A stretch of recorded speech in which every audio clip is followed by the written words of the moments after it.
Right, party people, fan reaction from me after Burnley 0, Stoke 0. I felt like I needed to come on and actually do a fan reaction today because I'm absolutely flabbergasted by the team selection today. I just don't get it. I don't get why after such a good run of games where, arguably, we've beat Sheffield United. That draw at Middlesbrough doesn't look horrendous in the grand scheme of things. To change their team in the way that he did today, I back Parker 100%. I'm 110% behind Scott Parker. But today, that was such a random team selection. Why on earth, when we've all expressed and I know we're not picking the teams, it kind of technically means nothing, but we all unanimously agree that Josh Brownell is not a number 8.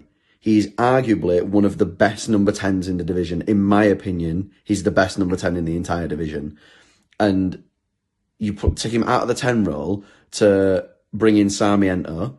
So I can argue, okay, fair. Give Sarmiento a chance. Why would you not give Sarmiento a chance on the left-hand side where he actually plays, instead of putting him in that 10 role where he was playing okay? I think he played okay when he plays in that 10 role, but he's no way better than Brownell. And in order to get Sarmiento in, don't drop Brownell into a position that we all think he can't play.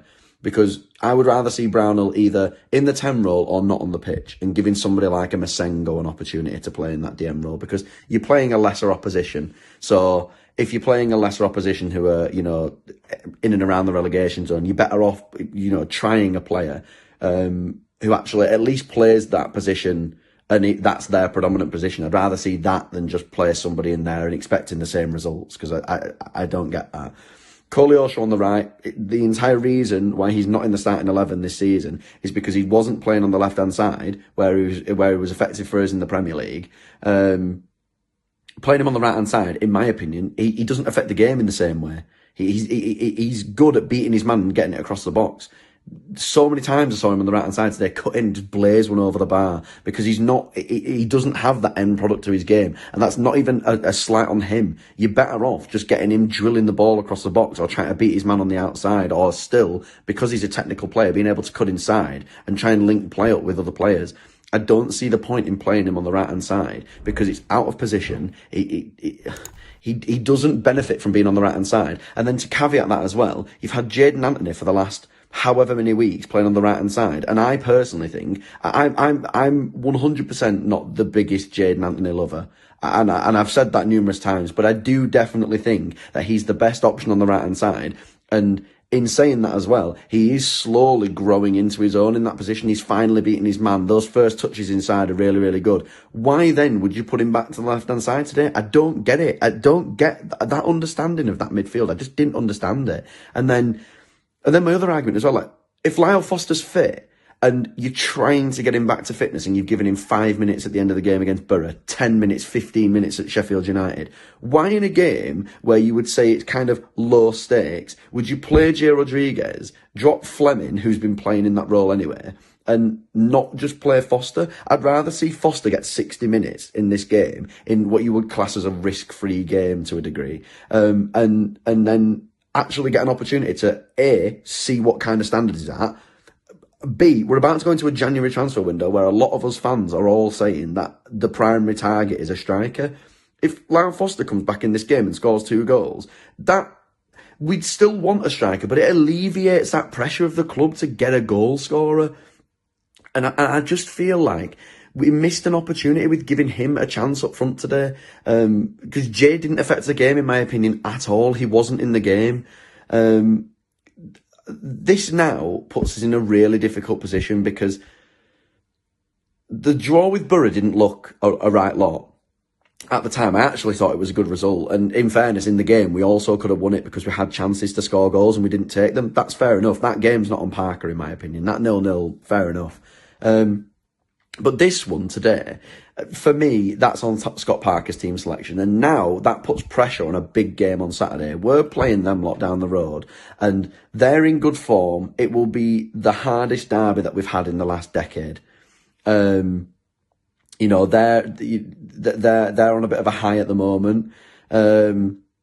And it would have just been so good to go into that game with, like a 2 or 3-0, 4-0 win against Stoke, a team that are struggling. They've got no manager. I mean, they've just got Mark Robbins today, but, they've not got that consistency, and there's a reason why they're down there. And I do think it's one of the things that Scott Parker needs to figure out soon is he can beat the better teams in the division, because he's a very good tactical manager, is Scott Parker. I really like the way he works, but one thing that he isn't able to do is he hasn't found an answer for that low block yet. He hasn't found an answer for a team that comes to Burnley and sits back and tries to defend. He hasn't got an answer for that yet.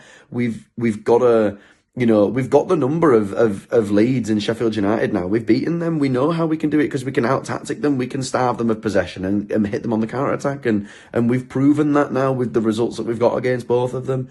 But it's really, really disappointing when I feel like the team is progressing in the right way, and this just feels like not a step back because there's an obvious reason for it, and I do think it's down to the team selection, but it doesn't give you that feel good factor going into what feels like such a big game, in my opinion.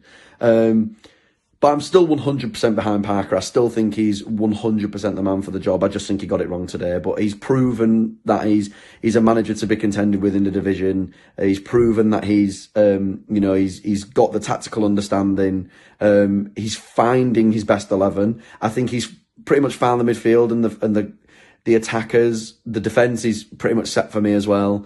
But I think sometimes we just need, because that felt like a tinker today. It felt like he was tinkering a little bit too much, and I don't necessarily agree with the way that he approached that game. The other thing to mention as well, Hannibal Medri, I just don't get it. I don't understand it. You were in your probably best spell as a Burnley player, and you were really trying to solidify that left-hand side. I thought you'd done a really, really good job in the last couple of games. Definitely one of the first people knocking on the door in training and throughout the week saying, listen, boss, if I'm not playing, why not? Look at what I've done. That just ruins it. Me and the old man have been saying since the start of the season that the bloke will get a red card at some point, and it will be the most stupid thing you've ever seen. And that is such, and I know there's a frustration there. I know there is, because we're playing Stoke and we should be beating Stoke and that type of thing. But there is a level of petulance to that issue. I really, really, really don't like a player coming off of a football field with a red card for violent conduct, because that is so petulant, so avoidable, and so stupid. So really, really, really disappointed in that. But we go on to the derby on Saturday. We're optimistic as always, because this is a Burnley side that is picking up form, and we are playing better. But yeah, you'd have rather gone into this derby game off the back of a positive result. But we still follow Scott Parker. In Parker we trust. We follow Burnley through it all, and honestly, anything can happen this weekend. But fingers crossed that we can turn this performance around, because this one wasn't a good one today. Hope everybody's had a lovely Christmas and a lovely New Year. And yeah, we will see you around. Take care, everybody. All the best.